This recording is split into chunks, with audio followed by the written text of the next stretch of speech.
বুঝতে পেরেছি। আপনাকে সরকারের কোনো একটা পদ না দেওয়া পর্যন্ত আপনার চপর বন্ধ হবে না। কোনো কিছু ঘটে যাওয়ার পরে গল্পগুলো আমরা সবাই জানি, কিন্তু ঘটনাটি কে ঘটাবে এবং ঘটনাটি ঘটানোর পিছনে কারা দায়ী এটা বলার ক্ষমতা আপনার জানা আছে বলে আমি মনে করি না। তবে আমি আজ আপনার ভবিষ্যৎবাণী বলে রাখলাম, আপনি বাংলাদেশের মানুষের জন্য একসময় ভয়ঙ্করে পরিণত হবেন।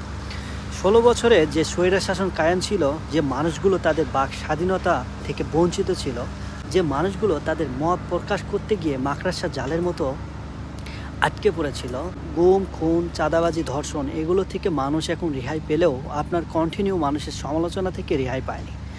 বাংলাদেশের এমন পরিস্থিতিতে আপনাদের মতো কিছু ইউটিউবাররাই দায়ী।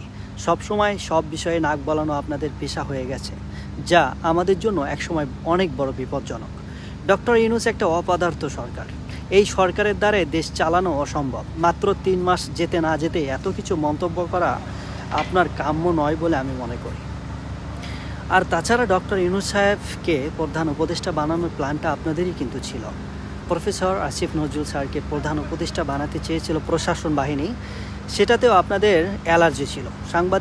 সাংবাদিক ইলিয়াস ভাইও এই বিষয়ে বাজে মন্তব্য করেছে।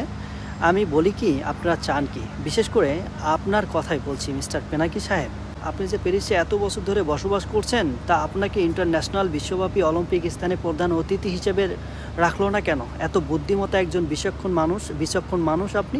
ডক্টর ইউনূস স্যারকে না অতিথি করে আপনাকে অতিথি করা দরকার ছিল। আর আমি বুঝি না বাংলাদেশের কিছু গর্দভ গাদা আনএডুকেটেড স্টুপিড, যারা সব সময় কেউ সমালোচনা করলেই বুঝুক আর না বুঝুক বাহবা দিতেই থাকে।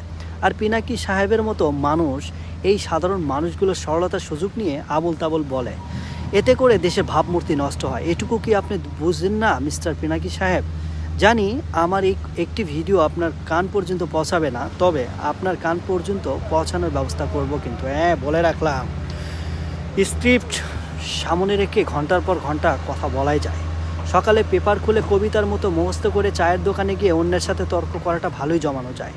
মুভি কিংবা নাটক এগুলো দেখার শেষ করে ভিলেন কয়টা চর খাইলো, নায়ক কয়টা চর দিল, এগুলো হিসাব ঠিকই করা যায়, কিন্তু এগুলো প্রতিস্থাপনের আগে হিসাব করা খুবই কঠিন পিনাকি সাহেব।